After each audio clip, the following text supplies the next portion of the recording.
Assalamualaikum.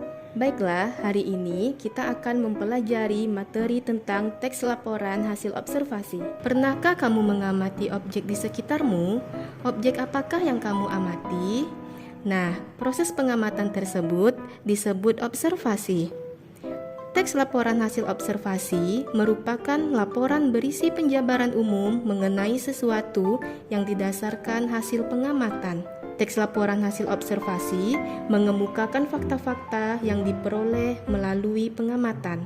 Nah, selanjutnya, bagaimanakah prinsip-prinsip teks laporan hasil observasi?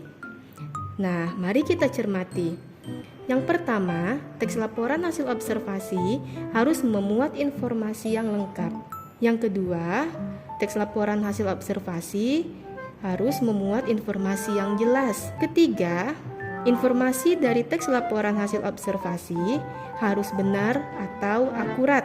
Yang keempat, teks laporan hasil observasi tersusun secara sistematis. Yang kelima, teks laporan hasil observasi bersifat objektif atau apa adanya. Dan yang keenam, teks laporan hasil observasi bersifat tepat waktu. Nah, sekarang untuk menambah pemahaman kamu, coba kamu perhatikan teks laporan hasil observasi berikut. Teks tersebut merupakan contoh teks laporan hasil observasi karena mengemukakan fakta-fakta yang diperoleh melalui pengamatan. Teks laporan hasil observasi memuat 3 struktur, yaitu pernyataan umum atau klasifikasi, deskripsi bagian, dan deskripsi manfaat atau kesimpulan. Pernyataan umum atau klasifikasi berisi pembuka atau pengantar mengenai hal yang akan disampaikan. Hal umum tentang objek yang akan dikaji dan menjelaskan secara garis besar pemahaman tentang hal tersebut. Struktur yang kedua, deskripsi bagian, berisi penjelasan detail mengenai objek atau bagian-bagian dari objek. Contohnya, jika objek observasi adalah binatang, hal-hal yang dibahas di bagian ini adalah bagian tubuh, pola makan, daur hidup, habitat, kebiasaan unik, dan lain-lain. Struktur yang terakhir yaitu deskripsi manfaat atau kesimpulan, berisi penjelasan manfaat dari objek yang diobservasi, baik bagi manusia maupun alam secara umum. Selain dibangun dari beberapa struktur, teks laporan hasil observasi juga mengandung kaidah kebahasaan. Yang pertama, menggunakan kalimat definisi. Kalimat definisi adalah kalimat yang bersifat memberikan keterangan atau penjelasan atas suatu objek secara umum. Yang kedua, menggunakan konjungsi atau kata sambung. Konjungsi merupakan kata yang berfungsi menghubungkan dua kata, frasa, kalimat, maupun paragraf. Penggunaan konjungsi digunakan untuk menghubungkan frasa atau kalimat sehingga terjadi keterkaitan, kesinambungan, atau kontinuitas antar frasa dan kalimat. Konjungsi terbagi menjadi dua, yaitu konjungsi antar klausa dan konjungsi antar kalimat.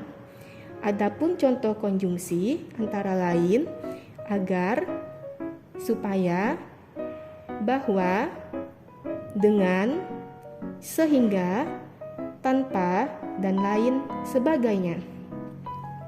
Selanjutnya, menggunakan kalimat simpleks dan kalimat kompleks.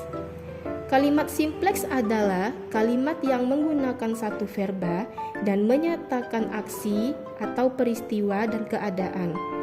Kalimat ini disebut kalimat tunggal.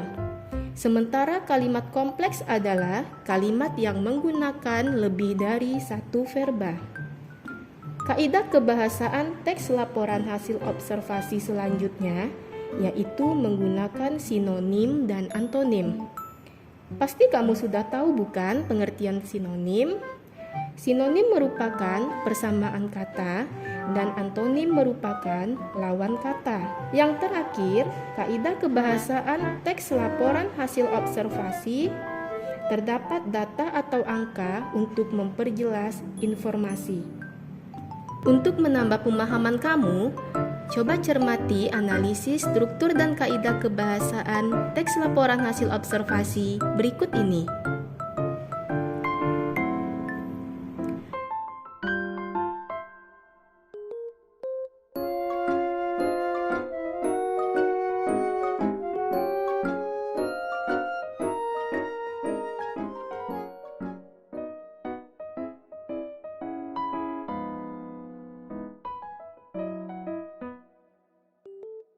Jika kamu sudah memahaminya, cobalah untuk menulis teks laporan hasil observasi melalui langkah-langkah di bawah ini.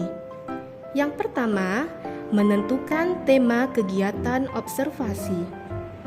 Kedua, menentukan tujuan observasi. Ketiga, melaksanakan kegiatan observasi melalui pengamatan-pengamatan langsung dan tidak langsung. Keempat, menyusun kriteria aspek yang harus dilaporkan. Kelima, membatasi jumlah aspek yang dilaporkan. Keenam, mulai mendeskripsikan unsur-unsur yang dijelaskan sesuai aspeknya. Ketujuh, melengkapi teks laporan hasil observasi dengan data dan gambar. Dan yang terakhir, membuat simpulan laporan hasil observasi. Nah, bagaimana anak-anak? Sudah paham belum? Semoga kamu paham ya. Demikianlah materi pembelajaran hari ini. Sampai jumpa di materi selanjutnya.